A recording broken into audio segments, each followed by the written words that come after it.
So I watched Hell to Pay, and it was okay. There was some good gore I didn't expect. The violence, it was hit or miss. Some parts I really liked. I really liked Copperhead and Banshee. I thought the Sonic and his tail were excellent. At one point, they brought these two things together for a fight sequence. I thought it was excellent. The visuals was good for the most part. I really don't like what they did with Harley Quinn, just her look. There's something off. Maybe I've been spoiled by Margot Robbie, and just the costume design on the Suicide Squad movie was excellent. So maybe I had too high an expectation, but I really didn't like her look. It was an okay movie. I don't have much to say. I'm not going to do a review.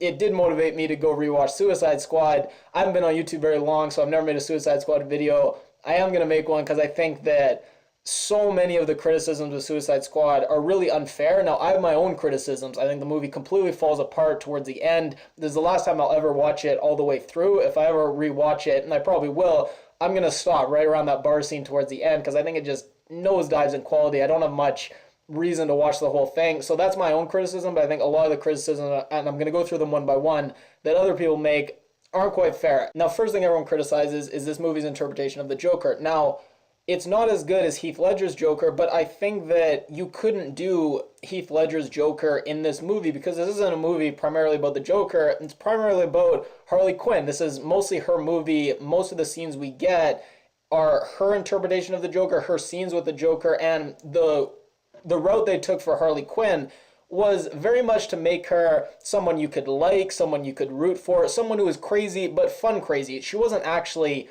insane and awful and evil in the movie. No, she was the star, the big draw, the thing that people can like and relate to. So with this interpretation of her, rather than a completely insane, dark interpretation of Harley Quinn, you can't have Heath Ledger's Joker, who's really evil and is horrible and is insane. You had to have somewhat of a different kind of Joker. So to have this Joker he's theatrical and he's over the top and he has the bling and the jewelry, again, it's not as good, but I think that the criticism are unfair because it's the only thing you could have really had with this kind of movie. This was, people don't realize, this was DC's, this was the fun movie, the one where there's the music, the song, the fun songs, the jokes. This was the light movie. So because this is a light movie and it's a light-hearted interpretation of Harley Quinn, I can't criticize their interpretation of the Joker. And visually, I thought the Joker was great, but I thought visually their design, their costume design of almost every character was phenomenal, I thought. And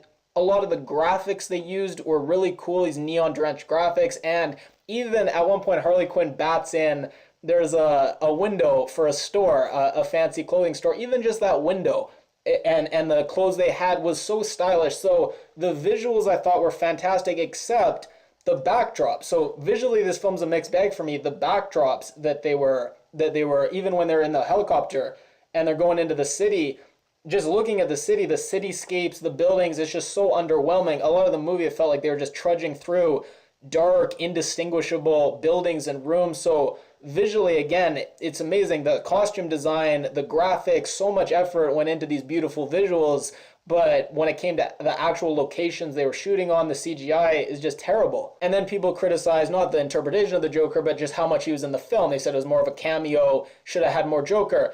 Maybe, but again, this wasn't the Joker's movie, this is Harley Quinn's movie, so the fact that most of the scenes, it was just her memories, him trying to break her out, I do think towards the end, maybe there could have been more of the Joker. I think he dropped off a bit and wasn't in it much towards the end of the movie, so, but I think it would have been hard to work him in, so I don't mind, and I feel like every scene they had, the shootout at the mental asylum, the flashbacks to that, I thought were fantastic when they both fall off into that vat. Great scene, great music. The scene where the helicopter is shooting and Harley Quinn's walking in beside the helicopter gunfire. That was an excellent scene. Even the domestic scene I thought was great. So I thought every scene that they had, every flashback, when the Joker breaks into the facility to break her out, and he has the iPad with the hostage video, and he slams it against the screen. All his goons, they're wearing boxes and different stuff on their head. Again, it goes back to the costume design. So thinking back, I'm thinking of every scene with the Joker I thought they nailed. I thought they had great chemistry together. So I can't criticize. Again, yeah, maybe I would have wanted a movie all about the Joker, but that wasn't this movie. And now we get to the criticism that there were just too many characters and the characters were racist. Now, I don't know if they're racist. It depends on definition of racism, but I do think it was a bad decision to have Katana El Diablo be Mexican, a gangbanger with the tattoos, and then also even Captain Boomerang's Australian. I just, all those things together, it did start to feel like this was just a goofy collection of racial stereotypes rather than this really badass crew. So I don't know if it was racist. I do think it was just a bad decision. They should have assembled a different crew. Again, maybe a few of these things you don't notice it so much, but it did feel a little corny and hokey to me. If not offensive, at the very least, I feel it was a bit corny. And then as far as having too many characters, I agree, but I think that had to do partly with how they introduced them. They could have introduced some of these characters 2 or 3 at a time, kind of introduce them in a way that felt less like they were drawing attention to it, but how they had this huge first third of the movie that was all exposition, all introduction to these characters. Now, at first it worked. I thought they introduced Deadshot. It was great. They introduced Harley Quinn. It was fantastic. They introduced a few more characters. The villain, Enchantress, I thought it was great. But then, right about where they introduced El Diablo, it was just too much. They kept using these epic, great songs that are really memorable and really catchy. And at first, House of the Rising Sun they used. It was great.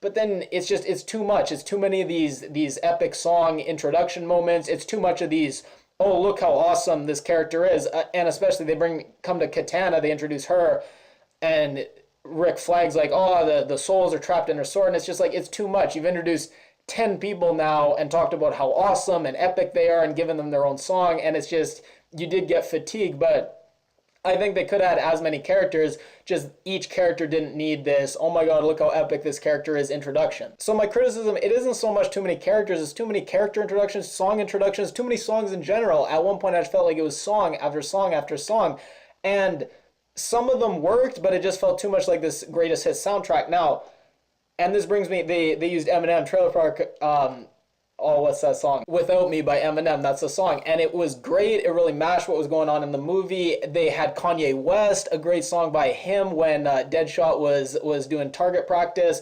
So some great song moments, and this is where I think people don't give it credit. A lot of the criticism was, God, this is just another dark DC movie. When are we going to have a fun movie that's lighthearted and people can laugh and enjoy?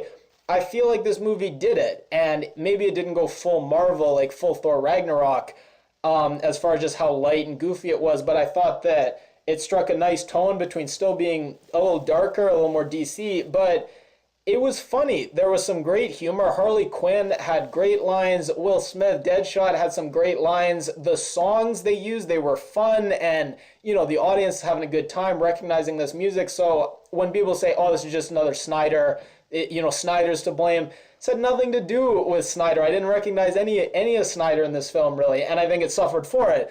But I think that this was definitely, they did a lot to have humor, to have these great songs that pump you up, and also it wasn't a dark tone. Now, if you look at the characters, they're almost all good guys. I know they're supposed to be these bad villains, but they never act really villainous and really evil. They all seem like deep down, no, they're pretty good people. They all band together in this black and white fight against a true villain and save the world at the end. So this really is a traditional, black and white, good versus evil movie. It's not, there's none of that moral ambiguity you see in Batman versus Superman is the classic example of an actual dark, more mature horror movie with more mature superhero movie with some real interesting Freudian slip there, with some real darkness and moral ambiguity. Suicide Squad isn't. So I think criticism that it just needed to be more fun, this was fun enough. I don't want to see DC movies get any more fun than this. This was a good tone, a good balance that I think that the movie should vary from. Batman versus Superman,